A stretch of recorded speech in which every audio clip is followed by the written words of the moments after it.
So, Brandon, I'm going to go ahead and have you introduce yourself. Like I said, Brandon is our go-to guy for the negotiations class. He's trained hundreds and hundreds, if not thousands, of students for us in the art of negotiation. So, Brandon, take it away.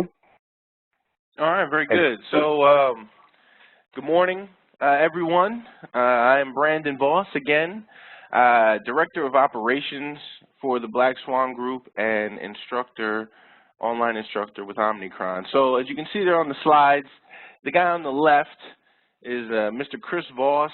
He's our president and CEO, also the author of the recent book that came out on May called Never Split the Difference, which, just as a side note, has been #1 business book on Amazon for a while now. So if you guys are looking for any additional resources, you know, Chris does have a book out in case you're interested. So Chris is a former lead international kidnapping negotiator for the Bureau. Chris and I are actually father and son. And as you can tell by looking at the pictures there, it's easy to decipher that based on the fact that we look so similar. Yeah, I was going to say that. Yeah, exactly. We look so much alike, so it's very easy to tell.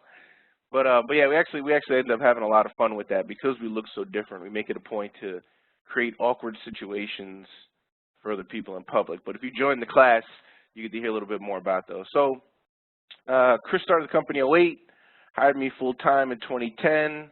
I've been instructing on behalf of Black Swan for almost 5 years now, and I've been teaching with Omnikron for about a year. My background at a college was originally in retail sales. I did retail sales for Macy's, and then I did some business-to-business sales for Verizon. And with the sales background and the transition into this, you know, moving FBI hostage negotiation skills to business, the model fit pretty well. So that's kind of where the company comes from. You know, Chris's vision for the future was to bring the negotiation tactics that he learned working for the FBI into the private sector. And you know, one of the things that we like to talk about in regards to that transition is, you know, the negotiation skills that we teach other people and that we deal with, you know, come from a world where compromise was something that was not possible. You know, it comes from a world where, you know, you call somebody up on the phone, they got 4 hostages, and you can't say, hey, you know, hey, we'll take 2, you guys keep the other 2, and we'll call it a day. You know, these tactics come from a world where you had to get everything that you needed, and you had to get full cooperation from your counterpart, which in many cases was probably, you know, a bit of a psychopath, a bit of a terrorist. So, you know, it just gives you a little background. All right, we can go to the next slide here, Ted. All right, so yeah, so we kind of talked about this a little bit. Something else I wanted to add to that, if you can go back there, Ted, please. The foundation from where a lot of this comes from, in addition to the FBI, is also from Harvard and Scotland Yard. When Chris decided to retire from the Bureau, he went to Harvard to get his master's, and they actually hired him back as a part-time instructor the following year.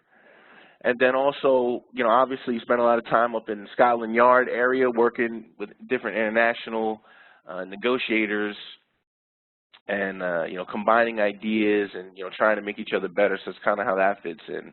And, you know, as I mentioned earlier, you know, wanting to be able to apply these skills to the business world is really where I fit in. You know, a lot of the translation and adapting of the skills from the government to businesses, to corporations, is kind of where I fit in. A lot of that translation. So you can go ahead and go to the next slide there, Ted, please. All right. There's the audio. Can you click that audio button there? Run the audio down on the left.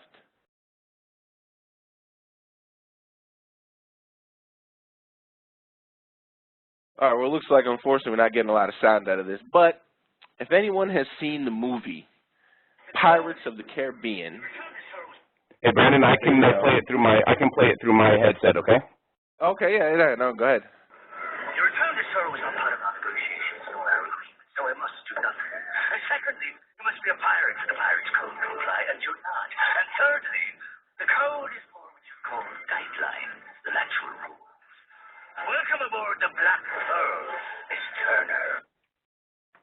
right, I love that clip. It's from one of my favorite movies, the first Pirates of the Caribbean movie. That is Captain Barbossa. Early on in the movie, he and the female lead, who I can't think of her name, they have a negotiation about, them leaving their town and stopping their pirating. And when they get done, she's like, well, how do I get back to shore? And that's when he lays that on her, like, well, your return to shore wasn't part of our negotiations. And, you got to be a pirate for Pirates Code to apply, and you're not. And it's more guidelines than actual rules. And that really applies to our prep model. So class 3 in our 5-week course is preparation. And one of the things that we really harp on when it comes to preparation, just on a general scale, is that when the heat is on, you do not rise to the occasion. You don't. You, in fact, fall to your highest level of preparation. And then, of course, the next step is, what are you preparing yourself for? And kind of an overarching theme of this entire course has to do with that strategy, sequencing of negotiation, the different methodologies that we've brought from the government sector, and how do you apply those, and in what order, and what effect does it have based on the situation that you're going into. And we have found, when people prepare themselves, you prepare yourself to go in and justify your position. Essentially you got data that you've worked really hard on, and there's a lot of things that you and your team are going to use to back up what it is that you need, or where you want to go, or what objectives you are trying to achieve. And essentially what all that is justifying your position. And a big part of the approach to negotiation is to stop that mindset. Justifying your position is a way to turn a negotiation into an argument or a heated discussion, which most of us would like to avoid.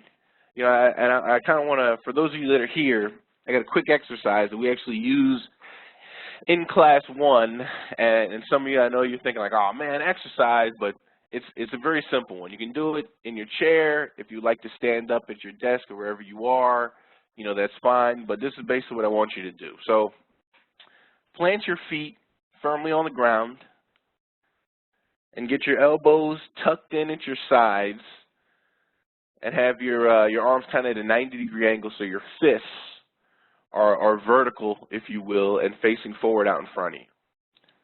Now, with your right hand, point your index finger straight ahead. And with your left hand, pull your thumb up, point your thumb towards the sky. Now, once you got a good firm position, got your right finger pointed, got your left thumb up, now switch them. So now you should have a pointer finger on your left hand, thumb on your right hand. Now switch them back. Now switch them again. And now try to speed it up. Try to go back and forth, almost like a 1-2 punch, 1-2 back and forth.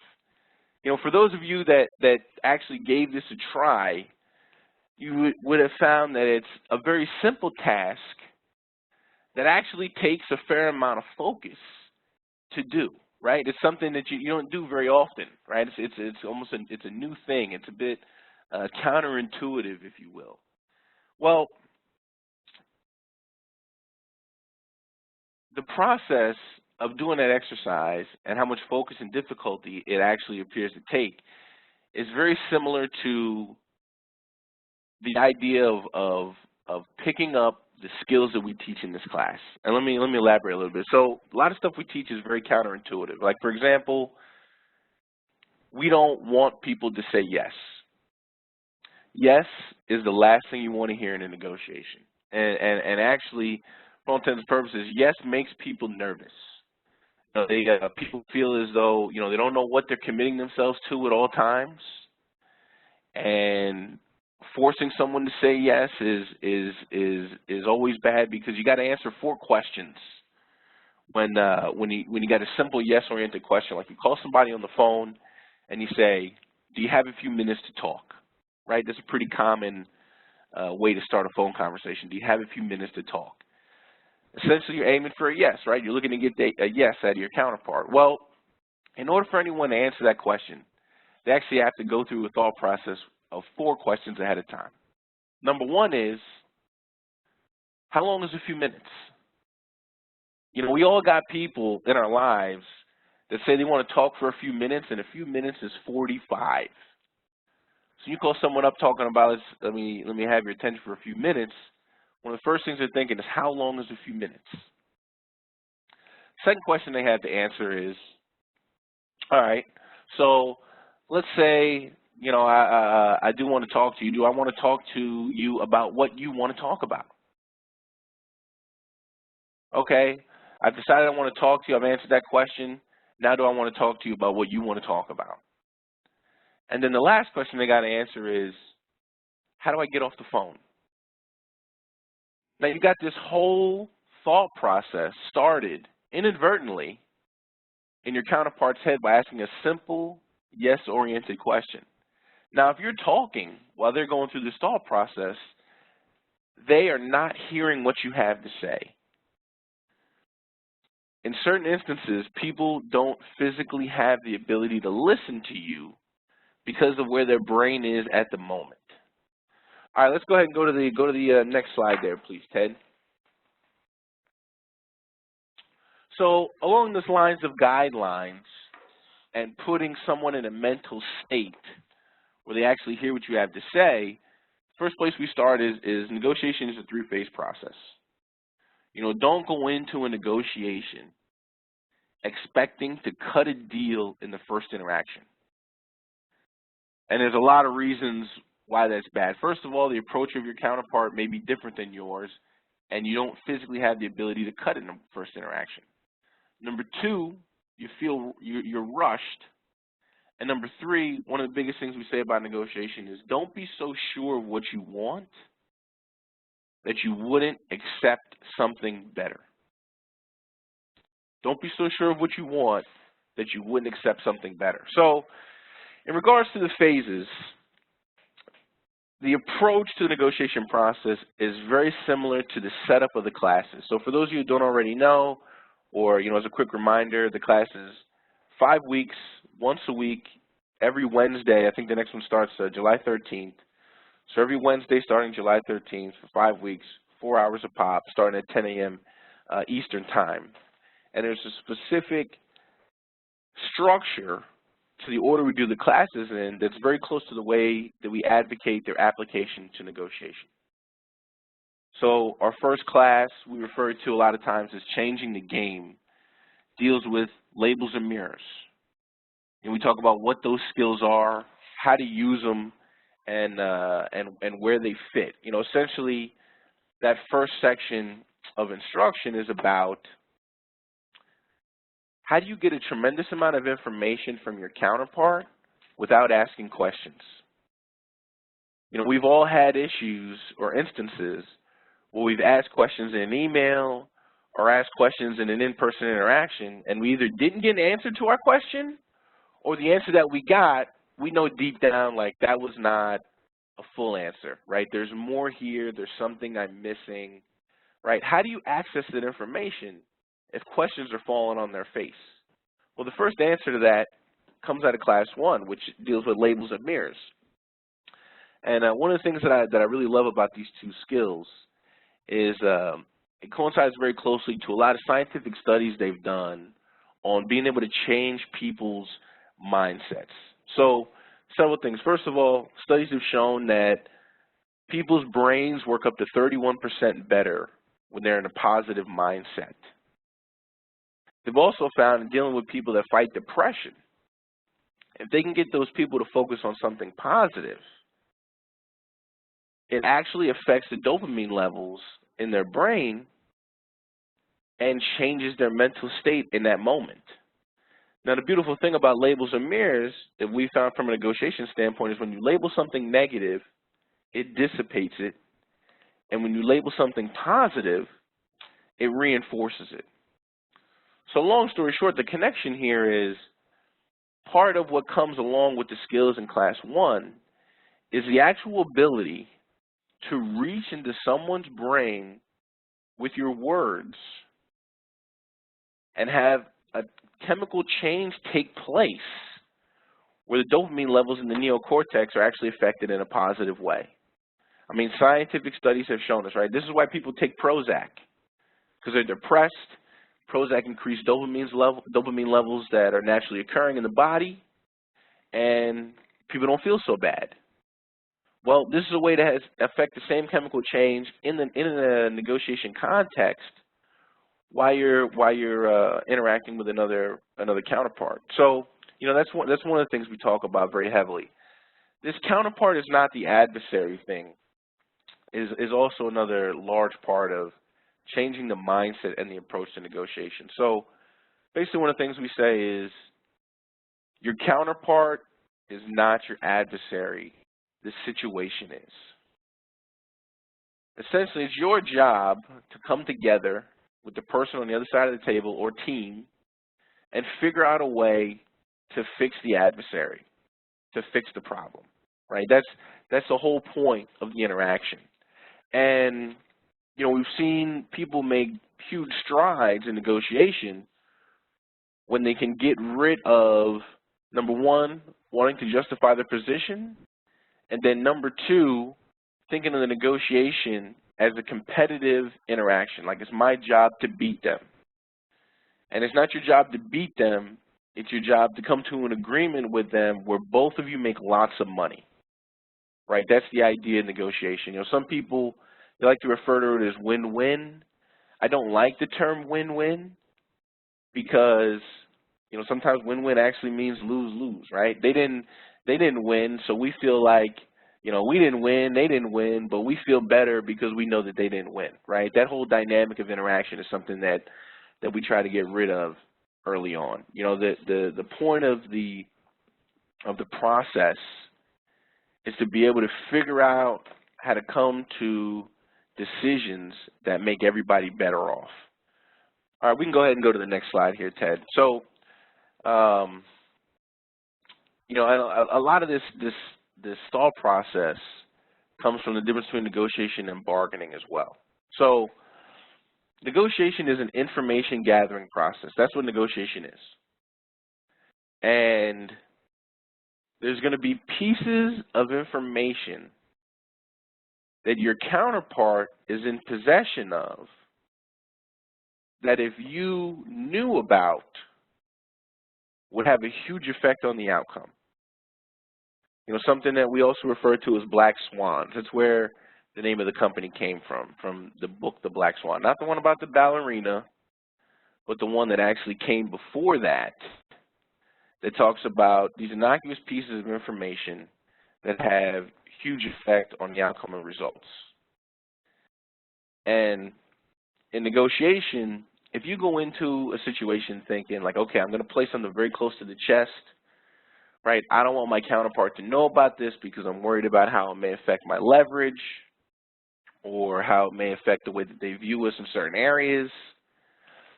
If you go into negotiation with that mindset and aren't already assuming that your counterpart is doing the same thing, then you're setting yourself up for failure, right? If you know you're hiding stuff and you don't already assume that your counterpart is hiding stuff from you too, then you are barking up the wrong tree.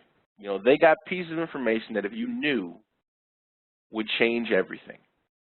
This is and that's one of the reasons why we say, you know, getting this tunnel vision, you know, being so sure of what you want, you wouldn't accept something better. This idea of flexibility, if you will, in your negotiation approach. So when we start out class one, a big part of what we do is we discuss the differences between negotiation and bargaining. So for those of you that are still considering whether or not to take the class, well, you may want to start thinking about the differences between negotiation and bargaining so that you can bring that into class one. But there's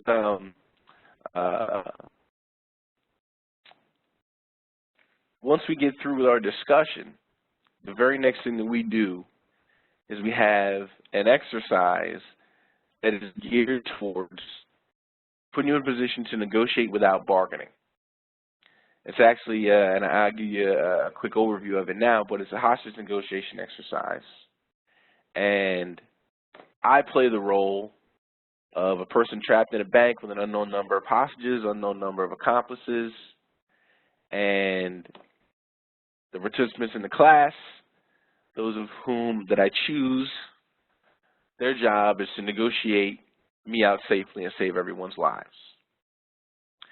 And it usually starts out very good information gathering and quickly deteriorates into bargaining over time, bargaining over, well, what else do you want? What else can I get you? Bargaining over transportation. And it's very easy to get caught in that mindset or in that gerbil wheel if you haven't already practiced ways to change the game. So, looking at this slide, some quick bullets on what's the difference between negotiation and bargaining. Something we always say is, we never engage in the bargaining process until we are 110% confident that we've gathered every piece of information that we could have. Essentially going into every conversation looking to make ourselves smarter. Something to take home with you and that we talk about in the class as well is when you get done with an interaction with someone, you should be able to sit down immediately after the interaction and make a list of the things that made you smarter during that conversation. Right? These are the things that we didn't know going in, and now that we've had that discussion, we're very clear on these points. If you can't make that list when you get done with your interactions, then there's probably something that's wrong with your approach, or that may be, a little off with your process, if you will.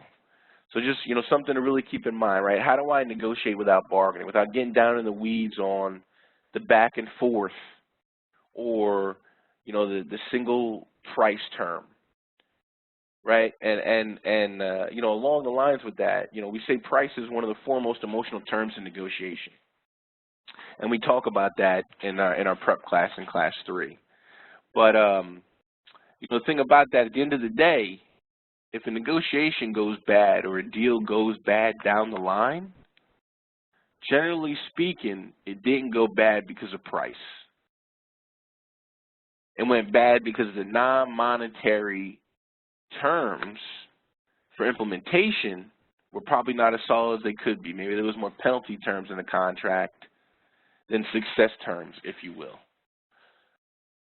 So, something to always keep in mind. All right, we can go to the next one here, Ted. So I love this picture. I think that in a lot of ways, a lot of different times, we've all been in a negotiation. We felt like this young man here trying to push this boulder, right, and it's not going anywhere. And there's some very specific stuff that we talk about in the class in regards to email communication and something that we refer to as the short game, which is, essentially the short game is very similar to golf, right? When you go out on a golf course, you don't take one club with you. You got a whole bag of clubs. And the idea is to get the ball closer to the hole every time. Short game is a very similar approach. How do I get the ball or the agreement or the deal closer to the hole every time I have a short interaction with this person, right? How do I make those 5-minute interactions, those 2-minute interactions, those short phone calls, those short emails as effective as possible? But if I get stuck like this, what's the best way for me to follow up? Well, a lot of that is somewhat situational. A lot of it may depend on the type of negotiator that they are. It's going to depend on the timing of your last interaction. Things like that, but we got a very specific process for what it takes to re-engage someone. And we touch on that somewhat in the class as well. So, in that regard, a lot of times, the reason we end up, like the gentleman in this slide here, pushing this boulder is because we go into the interaction under the assumption that I am normal. Right? I'm normal, they're doing things different, they must be crazy. You know, along those lines, something we've always heard since we were little kids is, you know, treat others the way that you want to be treated, right? Because you're normal. I want to treat them good. I'm going to want to treat them the way that I would want to be treated. When it comes to the negotiation process, that line of thinking is wrong.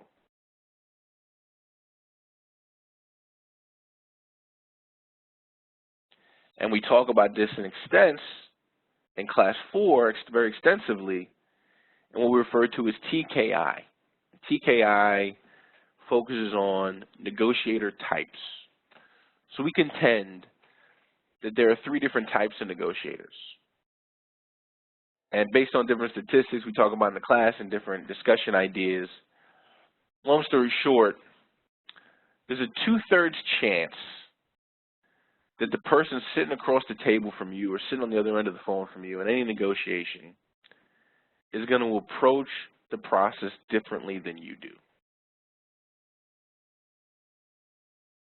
So if you treat them the way that you want to be treated and they're different than you are, chances are that's going to be a bad approach. So another part of, you know, this class is identifying the tendencies of different negotiators, and then based on, you know, what we discover, if you will, the best way to influence those people. You know, based on their approach to negotiation, what are the things that I can say to them or use in our interaction that are going to be most effective, right? We talked about questions not always working. There's a specific type of negotiator that does not like questions. Well, what are the other traits of this person or this type of negotiator? How do I identify those? And once I've figured out this is who I'm dealing with, how do I orient my approach to influence them to the best of my ability? And thinking along the same lines of influence,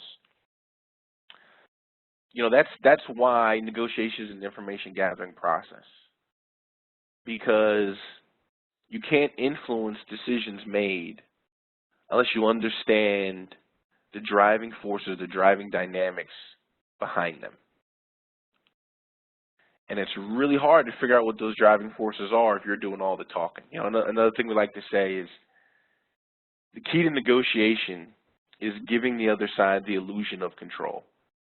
You know, in short, how do I turn my counterpart into my problem solver? This isn't a person that I need to convince.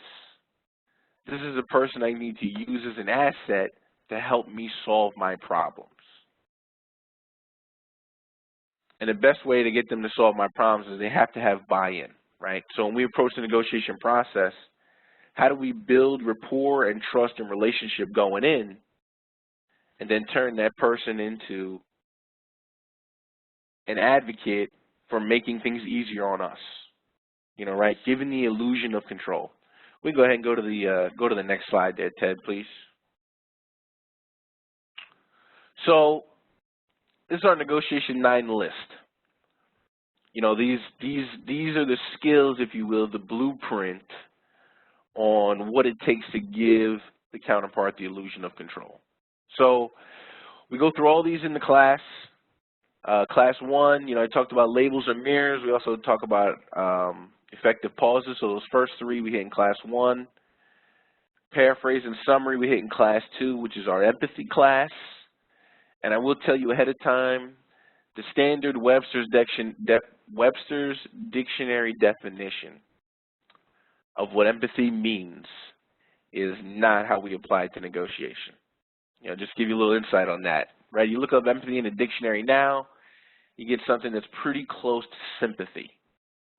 And empathy and sympathy are not the same thing. I mean, you can learn more about it in the class, obviously, but if you'd like to get some more insight into what our version of empathy is, a guy by the name of Daniel Goldman, psychiatrist and also like a leadership development trainer for companies, he talks about this idea that he's defined as cognitive empathy. And there's some really short white papers you can Google that break down, you know, what that means and how it affects the mental focus of the counterpart that you're dealing with. But that's very similar to our version of empathy. You know, it's a missionary and it's a mercenary skill, if you will, right? If you got missionary backing, you know, your mindset is of a missionary kind of approach. Empathy is going to work for you. It's going to give you a chance to connect. It's going to give you a way to work things out and build the relationship. You know, if you're a mercenary and you're going in because, I don't want to say you want to scout the counterpart, but you are looking to win, you know, empathy is going to help you there too. You know, there's something about being able to understand and vocalize someone's point of view without having to feel it. Doesn't mean you got to feel it or agree with it. Being able to vocalize and understanding the effect that it has on someone's decision making, right? Because in negotiation, decisions are made before you come to the table. Before you sit down, your counterpart's already decided what they want to pay. Before you sit down, your counterpart's already decided why they're in this interaction with you in the first place. They've already made decisions. So how do we interact with them in a way that influences the decisions that are already made? Which is one of the reasons why justifying your position is a bad approach, because they've already made their decisions. Justifying why you're smart isn't going to change the decision they've already made. So that's really where our focus is on empathy. Preparation, we talk about calibrated questions and the rule of 3. And then in bargaining, we talk about the I messages and encouragers. And we keep bargaining till last for a reason. You know, there's 3 very specific bargaining models that we talk about. But the only way to execute any one of those 3 to the best of your abilities, you got to understand certain aspects of the process and certain aspects of influence in order to effectively execute some of your bargaining. But at the end of the day, long story short, what we're looking for is, how do we get our counterpart to bid against themselves? How do we change this tit-for-tat point-counterpoint interaction that we talked about earlier on the difference between negotiation and bargaining slide? How do we change that interaction into a place where we're fully in the driver's seat and our counterpart continues to change their number without us having to change ours? And a lot of that approach comes from what we call a forced empathy approach. Now, in order to understand forced empathy, you need to understand the basic empathy concepts we talk about in class 2. But the idea is putting your counterpart in a position where they got to take a really hard look at your situation and figure out how to help you solve the problem. So let's, why don't we go to the next slide here, please, Ted. All right, very good. So this is another one of my favorite slides. You know, similar to the slide with the gentleman trying to push the boulder, right? It's very much like the left side. And we're going into a negotiation. A lot of times we feel like we're the little arm, right? We're not the big arm, we're the little arm. And how do we still hold our ground or put up a fight, if you will, in the interaction? And the picture on the right there is obviously of a maze. And being that we say negotiation is synonymous with navigation, and navigating the process, navigating the sequence of events, you know, navigating emotional barriers, you know, very similar to the way a maze works, right? The shortest distance between 2 points is not going to be a straight line in a negotiation.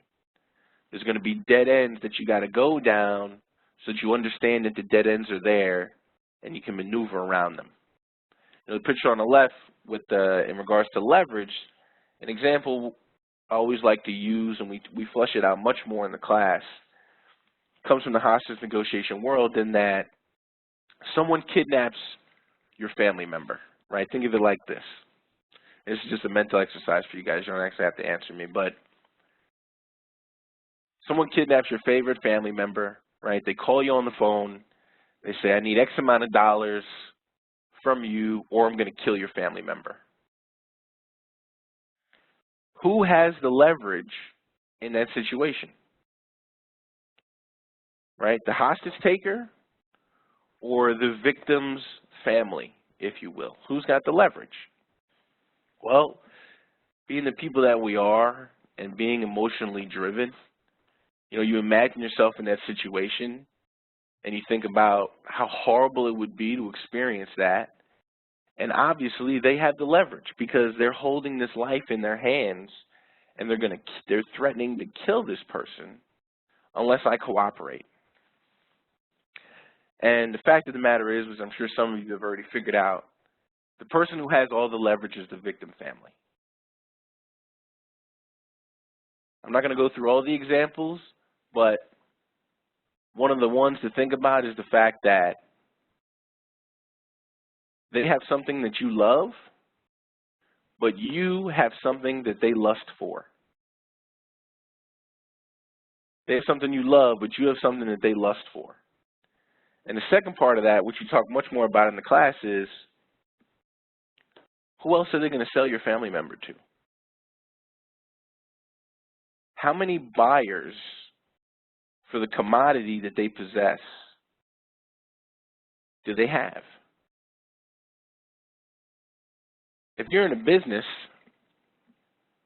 and you provide a product or service and you got one person on the entire planet that's willing to buy your product or service, how much leverage do you actually possess? So leverage is also on the list of one of the 4 most emotional words in negotiation, along with price. But it's very much like beauty. It's in the eye of the beholder. One thing we need to recognize in negotiation is if someone is talking to you at all in a negotiation, you have leverage. They wouldn't be at the table with you unless you had something that they wanted. All right, we go to the next slide here, please, Ted.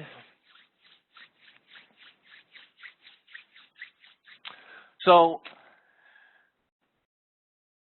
3 of the many places that we've kind of broken down the application of some of these skills is obviously first in internal and external communication, just basic internal company communication. We've got a lot of clients we've worked with, but the whole reason they bring us in is because upper level management is having an issue getting lower level management to do exactly what they asked them to do, or have them do it exactly the way that they wanted to do it, right? How do you get someone to implement the way that you need them to implement, right? Yes is nothing without how, right? The profitability of a deal or an agreement is realized during implementation, right? How do we influence decision making?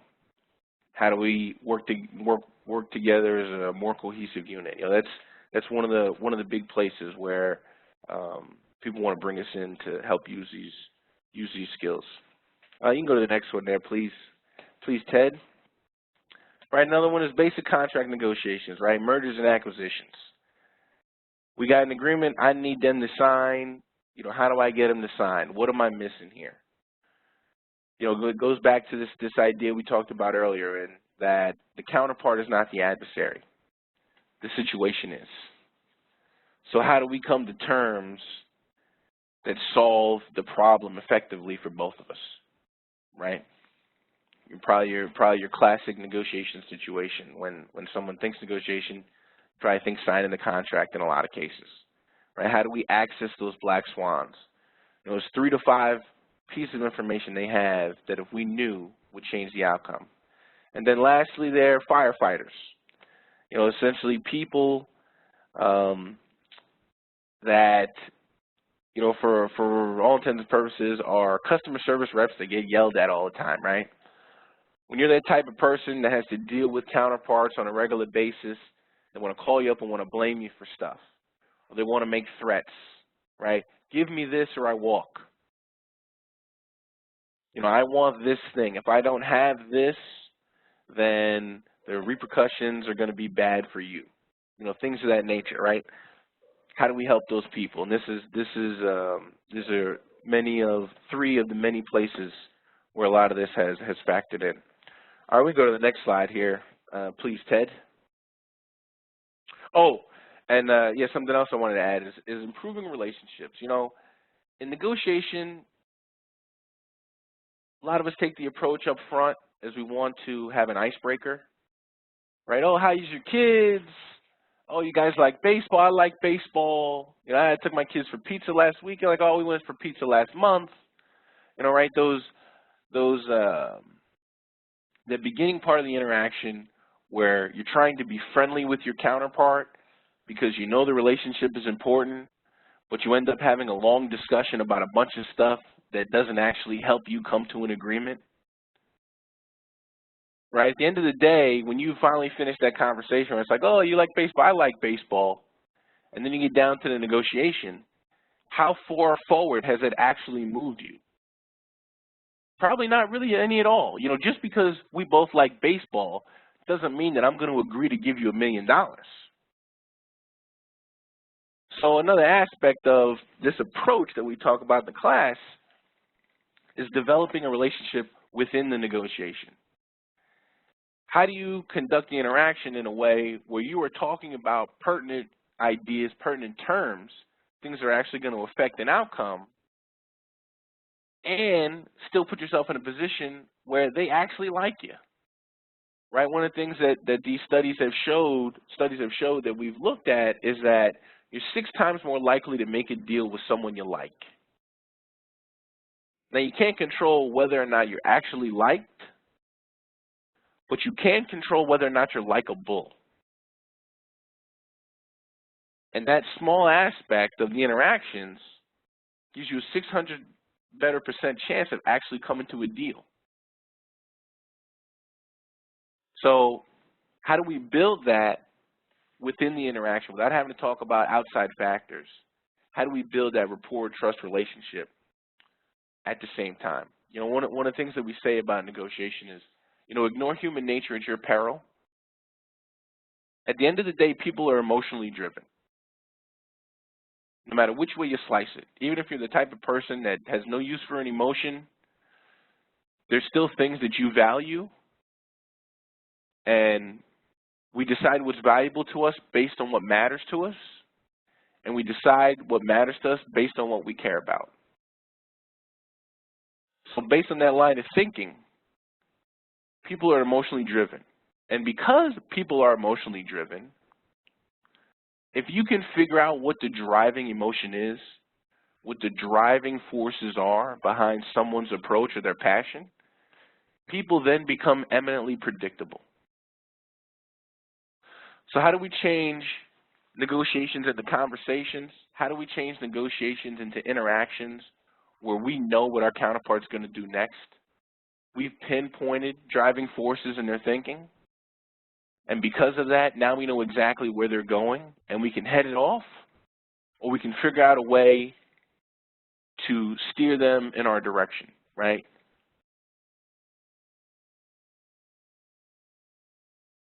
If we can identify the driving emotion, driving force, we can influence the decision. That's probably the simplest way I can put it. All right, go ahead. You can go to the next slide here, Ted. So just kind of a small tidbit, if you will.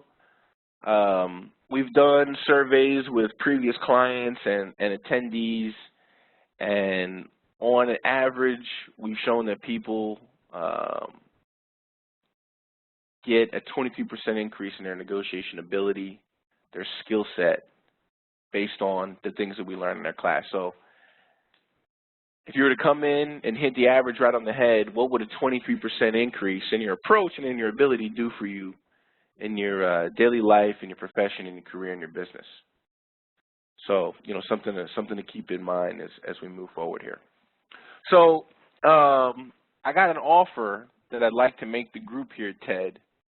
So would you like me to make the offer now, or would you like me to wait till the end?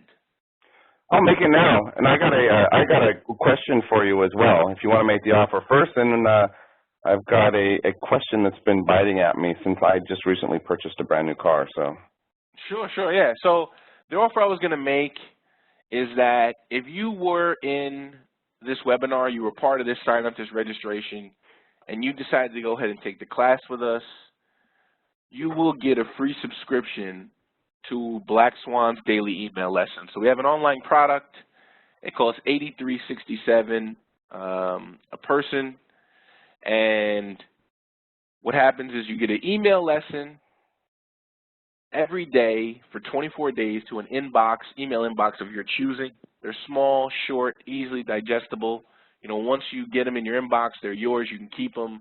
What a lot of people do is they actually put them like in a little folder, and they bring them out whenever they got a negotiation coming up. But yeah, if you guys sign up for the class and you were in this webinar, you know, me and Ted will put our heads together. We'll be able to keep track of everyone. You get a free subscription that'll start your first day of class. So I just wanted to make sure I let everybody know that that was a possibility.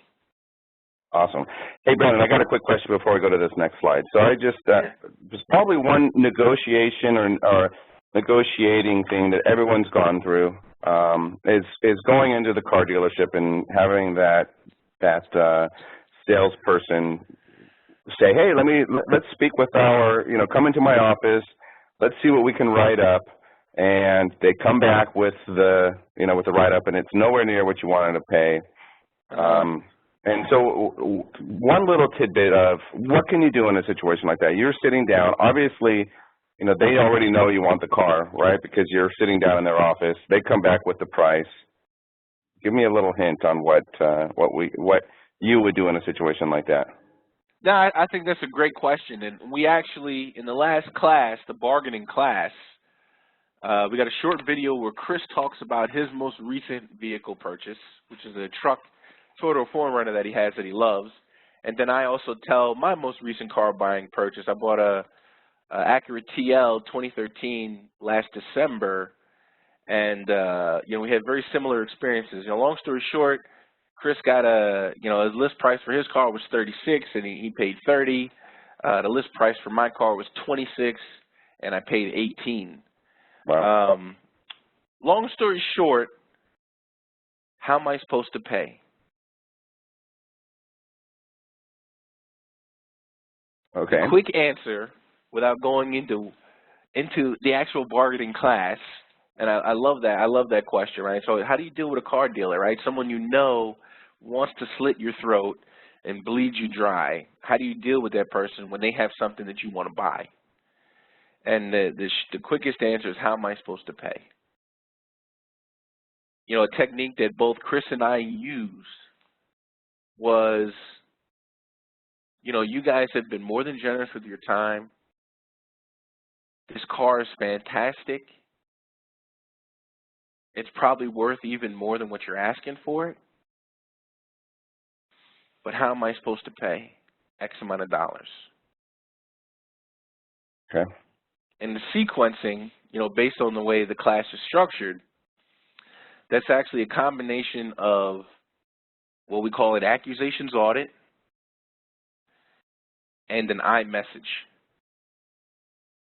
Accusations audit is not listed on the Negotiation 9 list. iMessages are, but essentially combining those two skills and using that to influence the decision making on the price dealing with a car dealership. That's the short answer. Cool. No, that's great stuff. I've gone through a lot of your classes as well as everyone here at Omnikron, and they use it every single day. Even if they're going to Chipotle for lunch, they've used the negotiating skills that they've learned through your classes. So it's great. We tell stories about it all the time. I'm going to go one more step here, Brandon, and let Corey just say a few words, our learning and development rep here at Omnicron, one of them. So Corey, I introduced you a little bit earlier. Why don't you go ahead and introduce yourself to everybody, and if you have any words of wisdom as well, that would be great. Sure, Ted, and thanks, Brandon. I'm the learning development rep here, one of a couple, and I see that there are many different companies represented here today, so just want to let you know a couple of brief stories that I've heard about from people that have attended this class over the past year. One individual went to a car dealership, as you guys were just talking about, and after about 4 hours of negotiating with the salesman, they saved almost $2,000 off sticker price of the car. I know of another individual who, for their company, had to negotiate to get some software licenses and saved almost $10,000. Another individual sold a house, and after a back and forth 2-week negotiation with a buyer, they were only $2,000 below their original asking price. And finally, this past week, me personally, I got my mom into an assisted living place for saving I got a free month out of the deal and saved $200 a month on that. So, you know, great stuff. I would highly recommend this to anybody. We only have room for about 20 attendees in the class that's starting on July 13th. The reason that this is close to my heart, that's my birthday, July 13th. So, you know, I care, and you know that's why it's on my radar. A day before my wife's, Corey. That's awesome. Yeah, right. So, as the webinar was going on, I was posting a lot of information in the chat area. If you want to register, email me. If you're from any company, if you are specifically from Verizon, I posted a link that you can get the registration packet and also some information. I will be holding a registration kit walkthrough for those who are not that familiar with registering through the Verizon VZTAP portal, and that's going to be today at 2 p.m. Eastern Time. So, you know, figure out wherever you are what that is and dial into that conference line, and I will be happy to assist anybody in registering. You know, since there were over 50 attendees in this webinar, I certainly would urge you to register as quickly as possible to make sure you reserve your spot. And that's it. Cool. So real quick, Brandon, the class is, can you give us the starting time of the class and when it is? We had a question. Yeah, sure. Yeah, so next class starts July 13th, which is a Wednesday, and it'll be every Wednesday from that point forward for 5 weeks.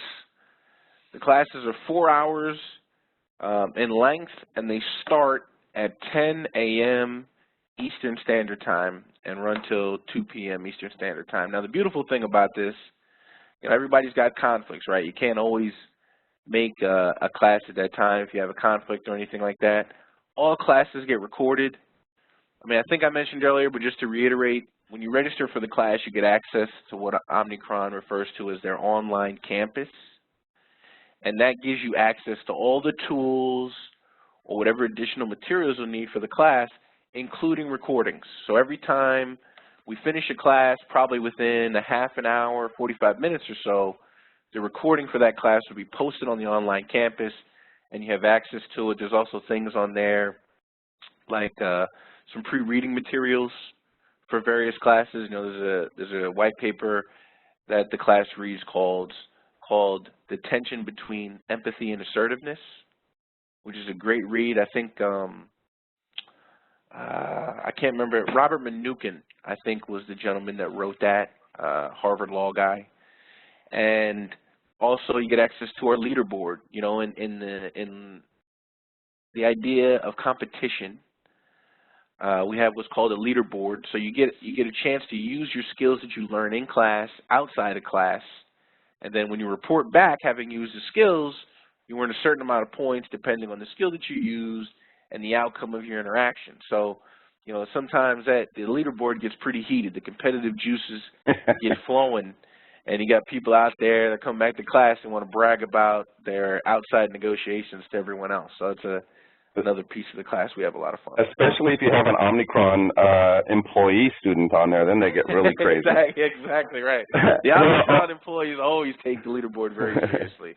And also, just real quick so everyone knows, a lot of people on here are new companies that we haven't had interaction with, but Omnikron specializes in tuition assistance programs. So a lot of these larger companies of people that are on here allow their employees to spend $5,000, $8,000, whatever it is, dollars towards classes that are either college accredited or benefit their work. So we work with a lot of tuition assistance programs, and we can find out what your tuition assistance is for the company that you work for and see if this class, so a lot of our students take these classes absolutely for free to them, and the company pays for them. So Corey is more than capable of helping you out, navigating through, and getting this course for you, sometimes free of charge for you, the student or the employee, because your company will pay for these things for you.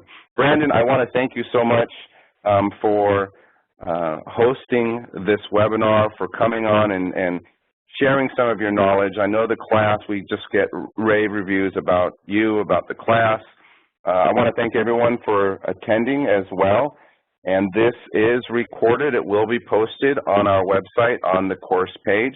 So if anyone wants to go through it again, please feel free. And Corey will be available as well, 2 p.m. Eastern Time, to go through the setup of this. Or you can email him at the email address that's on the page there.